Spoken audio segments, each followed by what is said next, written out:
Dito ho, nagtataka ang NBI ngayon. Kaya na sinasabi niya raw kasi sa Facebook niya, napakadami niya hong pera, milyon-milyon at hindi ho siya mauubusan.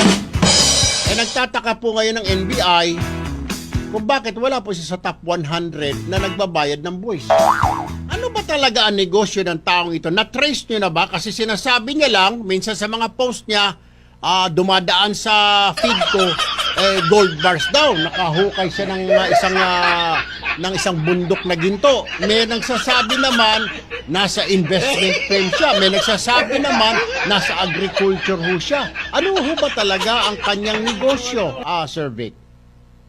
Sir, yung sir, tinanong din namin yan sa kanya and we let him submit yung mga necessary permits. For example, DTI, for example, Articles of Incorporation, for example, yung mga trading stocks niya, sir. Wala siyang ma-producer na i-prove na engage siya sa mga businesses.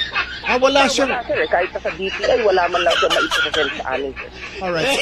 Tinanong niyo na rin ba kasi marami yung bahay niya, sir, yung mga sasakyan niya, yung mga nakikita ho natin ng mga mamahaling sasakyan, saan daw ho galing yun kung wala ho siyang negosyo?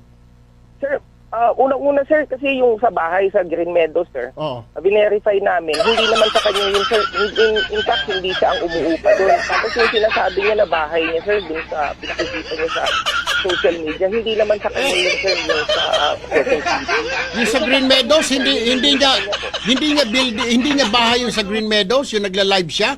Hindi po, hindi po. Nakapangalan sa ibang tao? Opo. Okay. Yung sa Quezon City, hindi din po sa kanya. Yung mga sasakyan, hindi din sa kanya. Hindi nakapangalan sa kanyang mga sasakyan? Hindi po sa kanya yun, sir. Yung meron pa siya isang live na umakyat sa office na yung sa kanya yata yung buong building na sumaludo pa yung mga gwardiya roon sa kanya na sabi niya, ito ang office ko. Sa kanya ba rin yun o hindi rin? Hindi ko lang alam yung sinasabi niyo, sir, na na particular na video na yan. Pero yung sinasabi niya yung office niya, sir, hindi sa kanya yun, sir. Hindi sa negosyo niya, hindi under his name.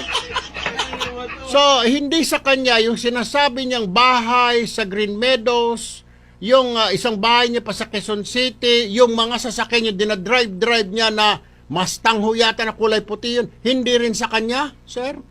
Yes, sir, hindi po sa kanya yun. Hindi sa kanya yun. Alright.